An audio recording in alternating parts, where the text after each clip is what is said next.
Yes, good morning, America, and thank you, Lance, for heeding to my alarm that I rang your phone so hastily. As I've viewed in my little part of Florida, and once again I thank you, and once again I thank Black America, not Afro-America, but Black America for having me give my opinion and my thoughts about the destruction of the Republic. That not as wise as a man that I was introduced to by my grandfather who could not read or write and did not have a formal education, that he has instilled in me at his knee as I sit and as I have sat at the foot of his station while he wore his white beater and pulled up his dock. We, in the old Negro spiritual, we are in trouble. That the Republic has fallen. That unlike Hollywood production of what we believe is going to occur, this too, as Gil Scott-Heron has said, and to rephrase it, that the revolution is being televised. That throughout the land, throughout our TVs and our radios, if you are still listening to the radio, but our young people who walk around with a crack pipe, yes, it is true. The vast majority of the Afro-American and even scorned Black American is on a crack pipe, the thing we call the phone. The revolution is being televised, that our governors, our senators, our state representatives, and even our city councilmen have lost their fucking mind. Yes, we cannot use that language to express what we are viewing. We cannot use that language to say the things that are improper for the thin-skinned Negro who will proudly wave that banner of old-time labeling. Mr. Trump has exceeded his executive powers and have forced the Tory into our city, from Chicago to Portland to even, unfortunately, my own little part of American bastion, Melbourne, Florida, that Mr. Trump has lost his fucking mind, that he is trying to move within the wake of Adolf Hitler. He's even went as far as gave the Nazis the brown shirts, which have been replaced by the blue shirt. That it is no longer a nation of red, white, and blue, but white, black, and blue. This is an urgent call and warning that it is time to put down our weed. It is time to pull up our pants. It is time to put away the gladiator sports, basketball, football, and even the runaway Negro called track. That Mr. Trump is taking over the government. I woke in this morning through the shedding and shut down of my government. The threat of federal employees being totally replaced. The movement toward YouTube being sued to the tune of over 127, not exactly, but in the billions and millions of dollars. He has silenced the voice of Harvard and told them it is time to think outside the box and use AI as a form of understanding and bring back the trade school. Mr. Trump has lost his fucking mind. At one time, I told you where there is smoke, there is fire where the house has burned down, that we stand in the cold as we watch the Republic disappear. Some may view these comments and this urgent warning to his people and even my lost people, the Afro-American, that the Republic has fallen, that your hopes and dreams for your children, your respect and love of your serviceman has come to pass, that freedom is on the wane of disappearing. This should be a long explanation of what we are viewing, from the crack pipe to the boob tube. These terms, these words, these analogies, which I use to express this warning that in very due time that they will bust in your house. They will drag your children out of cars. That they will beat your mothers and fathers and your children in the street. We must wake up, America. We must take him seriously as the Chief of Staff ascended and rendered their resignation in the protection of the Republic. That those who portray themselves as leaders are no longer leaders, but pawns on a chessboard that is slowly disappearing. That nor the rook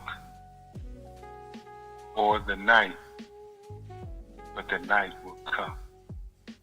But the rook will not protect the kings and queens. That we are so self-composed in our joy and social entertainment that it is even now too late to turn back the hands of time. We few, we last of those who lean upon common sense, which is not common anymore, see the end. Gil Scott-Heron, almost 40 years ago, it said the revolution would be televised, and even then, it was televised. But what remedy do we have? The remedy of our forefathers, the words which we do not want to speak out loud, that brother will kill brother, that individuals who are lashing back against established institutions which have been taken by demonic creatures are looked upon as those who have mental issues. But in frustration, they only lean upon the gift that our fathers have gave us in this country. And this is an opinion of those and one who have came from former slaves. This is an opinion of one who is the offspring of the original, but not last, of the revolutionaries. We, as Black Americans, know the heartache and the pain of this revolution, that we stood on the eyes of the prize and say loudly, wake up. It is time to wake up. If you have a civil thought in your mind, if you have peace and harmony and love of one's country which has not shown love, to pick up your phone, to dust off your shoes and re-enter the streets and ask for grace of God for all of us who still believe in the Almighty, to say enough, as Mr. Trump has lost his fucking mind. This is not fear. This is awakening to the future. The future which looks very bleak at this moment. That the American people, black and white alike, have came to the conclusion that we have made an ultimate mistake on that November 4th morning and put a madman at 10 and 6, and he is driving our country into destruction. He is putting doubt and faith in our allies that we are the voice of common sense. I ask you, I beg you, I applaud you to put your selfish ways aside and look toward the future of your children and say that we need not, in this decade, in this century, a resurgence of the madman. Hitler, in the rewriting of history, is not the ultimate madman. He ruled and marched across Europe, and now, as we look, we see that the madman is marching across the plains of America, the highways and byways of a nation which is worthy of awakening, but unapologetic for the desire of a future. We must make a decision. We must not watch our republic disappear and watch the revolution be televised. I ask you, I continue to ask you, there is no words that I can give to give explanation for these events that are occurring within our country. There are no words to describe the heinous behavior of those within our government. And in these critical times, in these times of surveillance by our government, yes, it is true, your government is watching you, no different than 1984. For those who have a formable education and not a Common Core education, you understand my meaning of 1984. I ask you, I beg you, once again, twice again, 3 times, and 1,000,000 times more. Wake up. Put down the football. Put down the reality TV. Put down those drones that you see on your boob tube. Stop idolizing those who twerk, those who wear weave, and those who are convicted and properly dressed at the day of their sentence. You cannot remove the garb of the prisoner and put down the button-down shirt and say that they are martyrs. But what you can do in civil disobedience, so I don't go to jail. Because if I ask you what I want or what my heart desires me to do, to find me in the alligator prison within the state of Florida.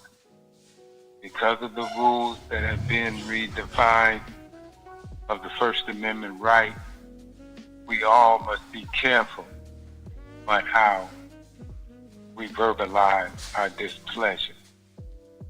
That if we are not careful in our desire to verbalize our displeasure in what we are viewing today, there may be a knock on the door by the boys in blue.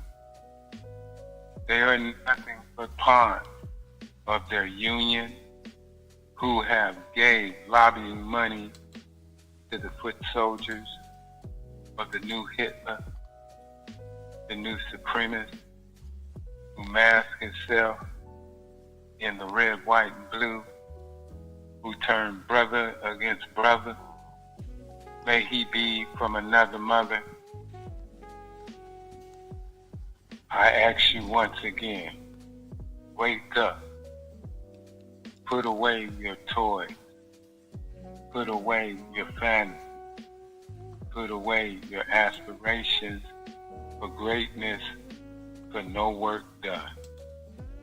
But this you can do.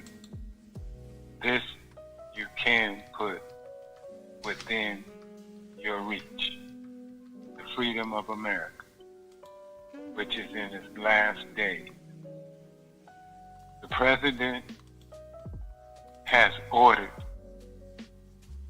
your neighbor, your block, your corner, your city, your state, your county to be a training ground for your sons to exercise his morbid desire of becoming an emperor with no clothes.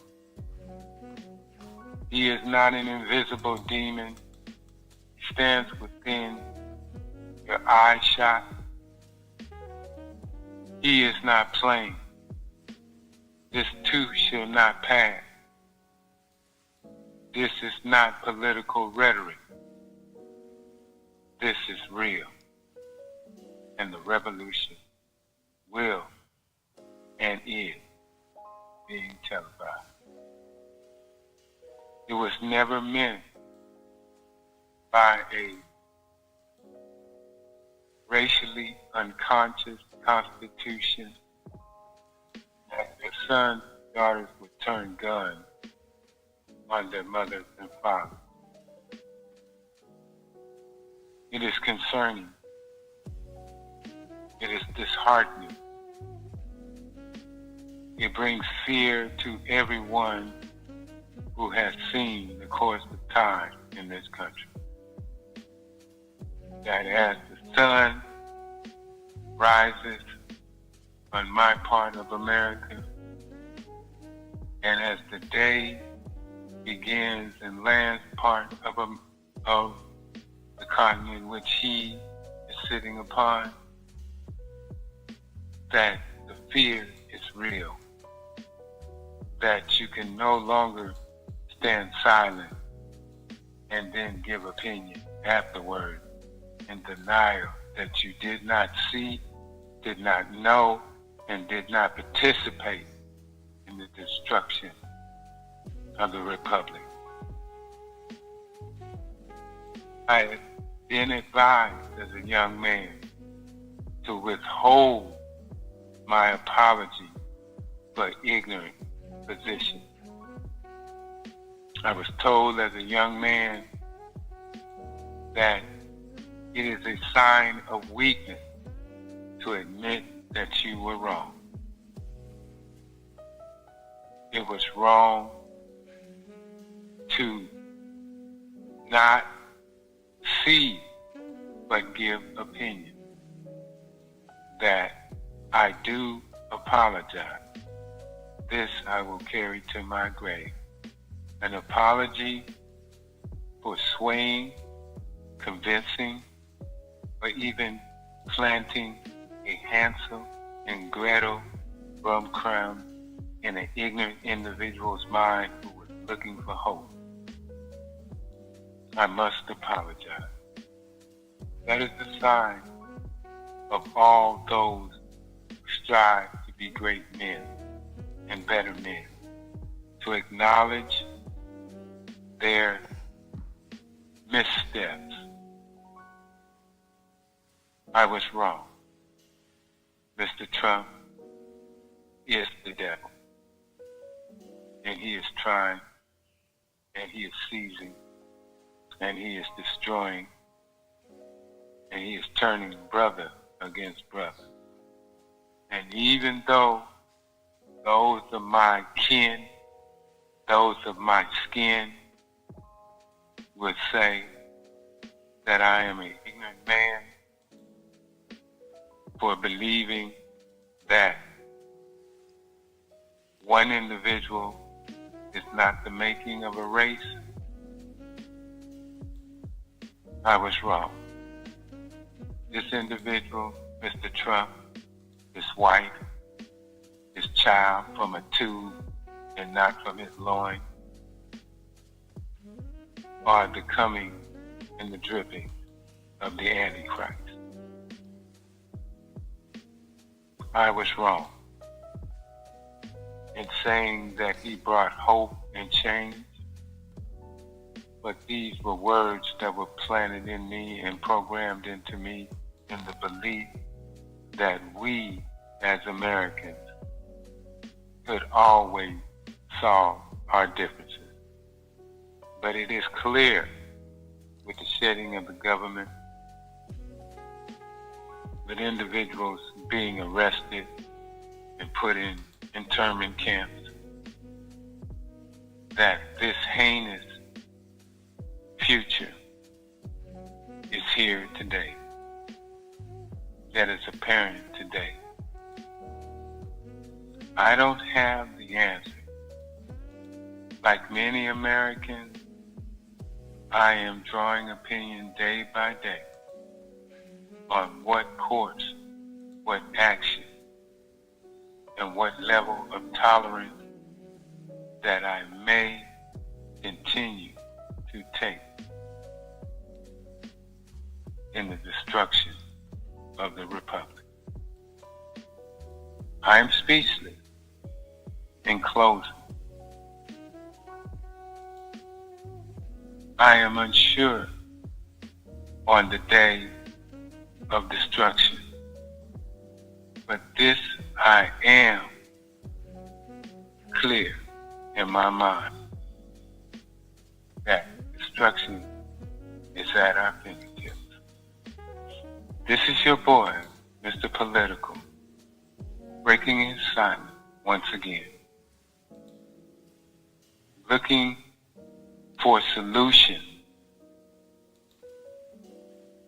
other than just complaining. This is your boy, Mr. Political, with sad heart and puddles in his eye, that no man should admit that he has fear of the future. This will not pass. This will come to full admission, and that our freedom is being lost, will be lost, and has been lost. We must wake up. We must put our toys away. We must find more worthy pursuit than continuously trying to entertain ourselves. As the gladiator said, are you truly be entertained?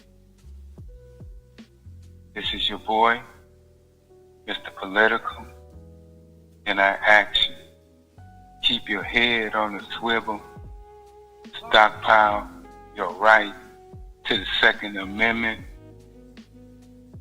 and just like the jack that raised the car, when the tire is flat, you too will have to go to your trunk. This is your boy, Mr. Political. Not gone, and may soon after this recording truly be silenced. But be fully aware that you have been warned, and I am out.